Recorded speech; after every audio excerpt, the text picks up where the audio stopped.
He's one of the most respected broadcasters in sports. Best known for the 9-time Emmy Award-winning Inside the NBA, with co-hosts Charles Barkley, Kenny Smith, and Shaquille O'Neal. We're just like four guys sitting around in a living room watching a game. A lot of times the guy who's loudest gets heard.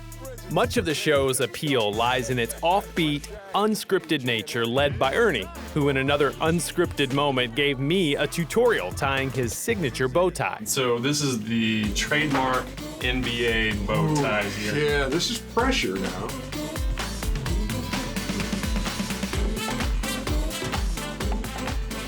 That's one take. I mean to tell you, that was ice water in the veins.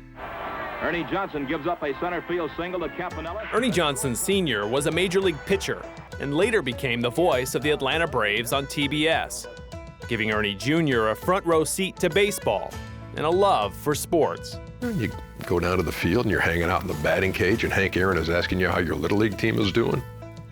It was pretty good. Good morning, now 8:25 and 40. Ernie would follow in his father's footsteps, not in baseball, but in broadcasting, working his way up through small market stations. That's when he met Cheryl. The two married and were on their way to an idyllic life.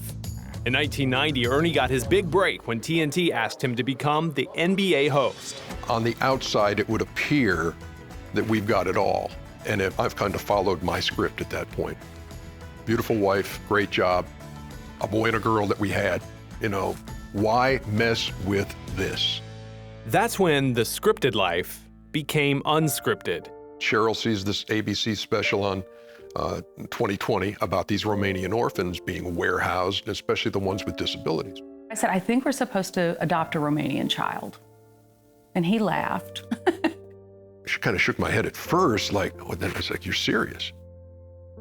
We had told the adoption agency we're looking for a little girl under a year old, no permanent handicaps, that we could give a fresh start in the United States. Turns out the first child that she sees at an orphanage is this little boy who's almost 3. And his legs were curled up and he couldn't speak and he was terrified of everything. And I called Ernie from Romania that night and I said, well, I saw this little boy and he doesn't meet any of the criteria, but I don't think I can live my life wondering what happens to him. And I can hear in her voice that her heart has been moved in a way I've never seen it. I said, bring him home. Michael Johnson came home in 1991 and was diagnosed with muscular dystrophy. Doctors said he would never talk and he would never bond with anyone.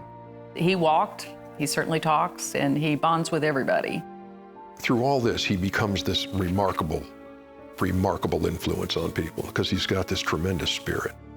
2 years later, Ernie and Cheryl adopted again.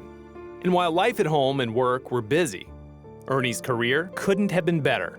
The only thing missing was church. Ernie thought it would be good for the kids.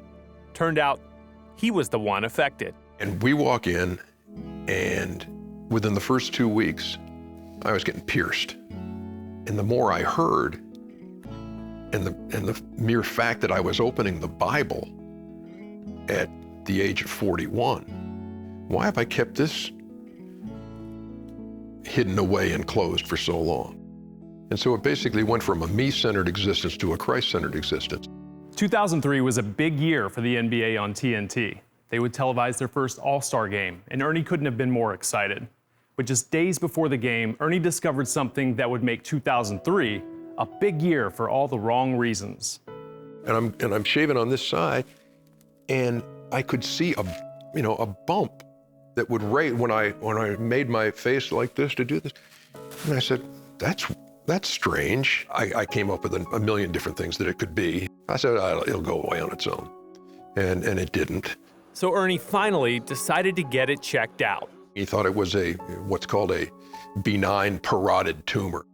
But at least it alleviated your fears somewhat that it wasn't most likely cancer. Yeah, because he used the word benign, and I was like, boom, good. He said, but if you want a second opinion, I can set that up for you. The second opinion confirmed his worst fears. Ernie had non-Hodgkin's lymphoma, an incurable but treatable form of cancer. And now he had to break the news to Cheryl and his kids. I said, it's cancer. I mean, I don't know how else to come out and say it.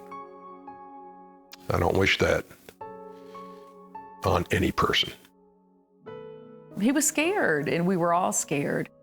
Ernie sought advice from his pastor, but he really just wanted to vent. I said, Kevin, right now, what I want to do is punch God right in the nose. Now, where are we right now? Are we trust with a question mark? And he's writing this stuff down on a brown Starbucks napkin. Are we going to trust God if? We're going to trust God when? Are we going to trust with a question mark? Or are we going to trust God, period? And we're looking at John 9. And I'm looking at Jesus and the disciples with the blind man at the side of the road. But Jesus is basically saying, you're asking the wrong thing, guys. Not why did this happen? How's my Father going to use it? And from that day on, that became my mantra. Trust God, period. Ernie, there was a time during that process that you became resolved to beat this thing. Sure. When did that happen? Once you're told after those tests, okay, here's what you got and here's what you're going to do, then you just put your head down and go. Then you compete. And that's exactly what he did. Ernie's cancer battle was very public. And with a renewed trust in God, he never missed a show. Thanks to all you guys, and thanks to everybody out there who sent me emails and letters and phone calls and everything else. But so you know what the first thing everybody does when you first get the ball head is? But, of course. Yeah, baby. Dealing with his cancer head-on through treatments, Ernie got the news in 2007 he was cancer-free. Things were back on track. But in 2011, his dad and best friend passed away.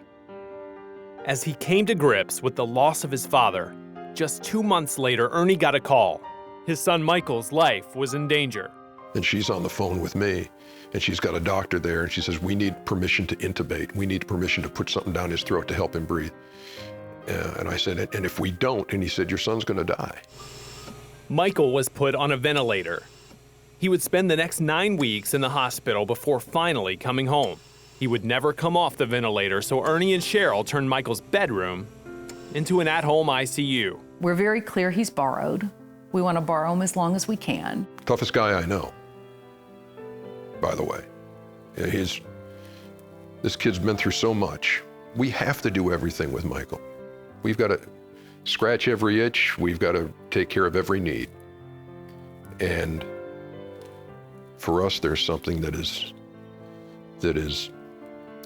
deeply spiritual there, because you wake up in the morning to serve. And while Cheryl and I have, went into that whole adoption thing saying maybe we can do something for somebody else to give them a better life, he's done more for us than we've done for him. When I see the impact Michael's had with his limited capabilities, when I look at my own personal episode with cancer, this is another page in this story that God's written for my life. When you've seen what he's done in the past, say, okay, I'm going to trust again. I'm not going to trust if. Hey, God, if this test comes back okay, you and me, we're boys. It's not a question mark, not a comma, not an if, not a when. It's trust God, period.